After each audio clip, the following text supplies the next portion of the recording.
Safuu yaa barakana, safuu yaa barakana, safuu yaa barakana. Ishiin koomantii kaleessaan ani dursee raajitan durseen sinitti mi'an. Eenyudha sabboontuu kan booleedhaa fidee? Eenyutu sabboontuu booleedhaa simatee? Maaliif suurri nuuf hin maxxanini? Fayyootti maaliif kakatamee? Dursee kaleessa viidiyoo siniif hojjedhee sinii maxxanseennaa. Kun natti kolfitanii tokko immoo maaltu akka ijoollee si godhame akka nama guddaatti taasise minaan je haasaa ijoollee keessa si gashee naan jette. Kun haasaa ijoolleedha. Fayyoon ijoollee 3 qabdi. Anis ijoollee 3 qabu. Sabboontuun ijoollee 2 qabdi. Ankoo maali balaa akka maaltu bu'eetan jaartii ta'e? Maal jechuudha ankoo balaan ankoo kophaatti maal balaa maaltu dhufe? Kanaaf iyyuu jechuudha. Kunoo ani inni jedhe noo larra kunoo faafattis ol godhanii hoggaa isaan wal bashannansiisan. Yaa fayyoo ko yaa fayyoo ko yaa fayyoo ko. Fayyoon isin heerumti qaama rakkoon qaba. Maal ijoollee? Ijoollee godhatte malee dhukkuba godhatte seetanii fayyoon isin heerumti. Fayyoo silaa meeqatu harka ishii dhungatee harka ishii akkasitti godhee kanaan ofii ishiitiin sanuu yuutuubii 2 bushaa ijoollee ishii kunuunsitee qabachaa nama ofitti boontu nama boontee jiraattu nama ofii ishiitiin dhaabbachuu eenyu akka ta'e dubartoonni akkamitti akka of jiraachisuu danda'an biyya arabaatii dhufanii biyya ofii keessa iyyuu ta'anii akkamitti akka jiraachuu danda'an nama barsiiftedha waan ta'eef ishee akkasii dhiirriyyuu barbaadeet dhufee harka dhungatee tofuudha. Garuu anaaf gaafii annattuu jiraadhaafanii gaafii qabu. Ani fayyoo dhukkuba ta'ee ani sabboontuu jaalalaan ta'eef maayidha. Maayidha sabboontuunis mucaa qabdi fayyoonis mucaa qabdi. Fayyoon illee maal jechuudha inni kun akkamitti adda ta'e? Maaliif adda ta'e kun? Isa kana bichaa gaafii kana nama naa deebisuun barbaada dhugaa waaqa jiraata. Lammaffaa immoo durumayyuu ilaa bishaan jedhe jechuudha akka bishaanii goroggortee salal gootee dursiteetuma laphee namicha jiraa nyaachaa turte jechuudha. Innaa laphee salal gootee fudhataa turte duruma jechuudha. Dursitee biyya alaatti biyya wannoo ijoollee mucaa biyyaa qabdi maal biyyaa haadha kootuu bira dhaqaati ilaala ja'aan kanaan dura odoon dhufin dura.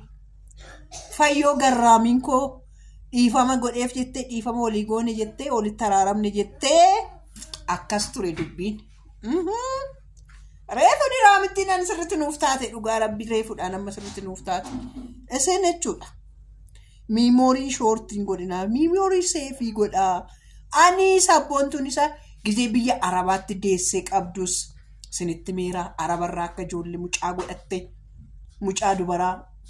Miliyoon beestiin kun nu deebi'eera bar jira bar miliyoon beestirra guutee jira bar mucaa godhachuush miliyoon beestiin akkaataatti deesse guutee jira. Achitti indoom ko fayyoon indoo goggorte kaargoodhaan galeette malee mucaan biyyuma arabaatti hafte. Innufni akkana. Biyyuma arabaatti dhiiftee jaartiin biratti dhiiftee too dhufte ammayyuu jechuudha asuma dhuftee mucaa jaartii biratti dhiiftee dhufte. Kana baraa anuma argitaniidha booda. Kanan siniin jedha. Maalirraa barattu ijoollee sin? Inaarinaa garuu inaarinaa warri koomantii ishii jalatti baay'ee aartanii warri rastiin piisittanis suutuma jedha. Oollee bullee waan baay'ee argina. Fayyoo sin heerumsiifan. Maal isa fakkaatutti qaashiteetti jechuudha. Heddee? Hinqaana'ullee gaafa kaameraadhaan akkas faana baatu hinqaanoftu gurbaa. Yaa jira. Ani sinitti nimnee kalees siniin jedheera. Siniin gaafan jedhu jechuudha. Natti kolfitan gara oolteen bultu dubbiin kun ta'u hin baate ka.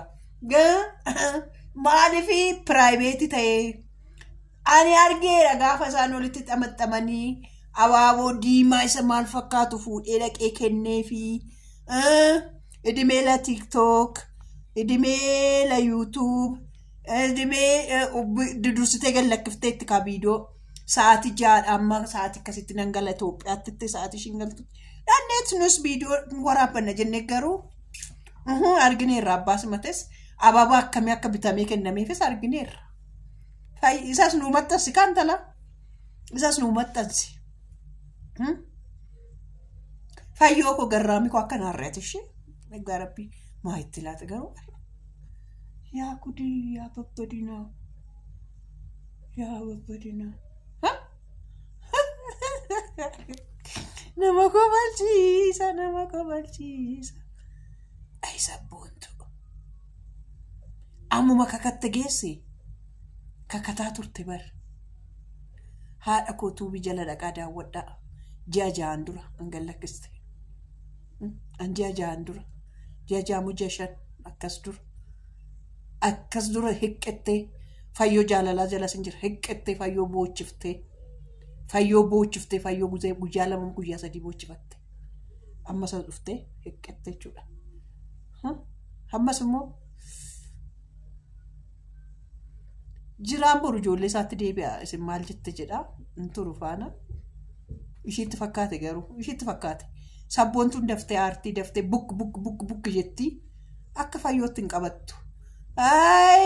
Indoo mana barumsaa gaarii sii ta'e fayyoo sii deebi'a. Hindufa maalifi hindufa ati laphee araaratiif simadhu ishee qashtii koon deebi'ee dhufa maaliif seetan sabboontuun waggaa 4 ol beenna miti fayyoo duran beekamoo akkamidha ture yoo akkam ture daftee taarti sabboontuun daftee aartii dafteeti waan tokko daftee waan hojjetti waan ta'eef akka fayyoo kana dandeessee jiraanis dafee haaraa sabboontuun daftee aartii kanaaf ol hin danda'an.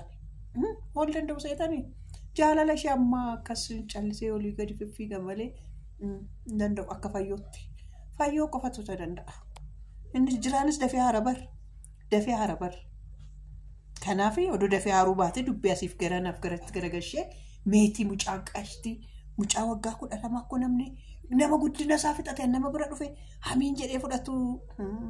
Ay lakki sabboontuma kanatu waan ka'e ta'een tuqe malee jiraan nama akkasiin turre. Sabboontuma kanatu waan ta'een tuqe. Sabboontuma kanatu waan ta'een tuqe waan ta'e godhe malee jiraan nama akkasiin turre. Maaliidhaan tuqe laata garuu maal goote akkas goote nama dhiba garuu nama dhiba dhugaa rabbii nama dhiba. Waa jettu garuu. Nama gaddisiisas, nama boochisas, nama kofalchiisas dubbicha jechuudha. Jedhaa nagaan bulaame bakka nagaa bulaa nagaa oolaa hamma argeetuma jedheen jechuudha. Haasaan nu jalaa bade jedhaa nagaatti. Dhugaa najaasaan matu nu jalaa bade. Maalittu meesin koomantii irratti barreessaa. Warri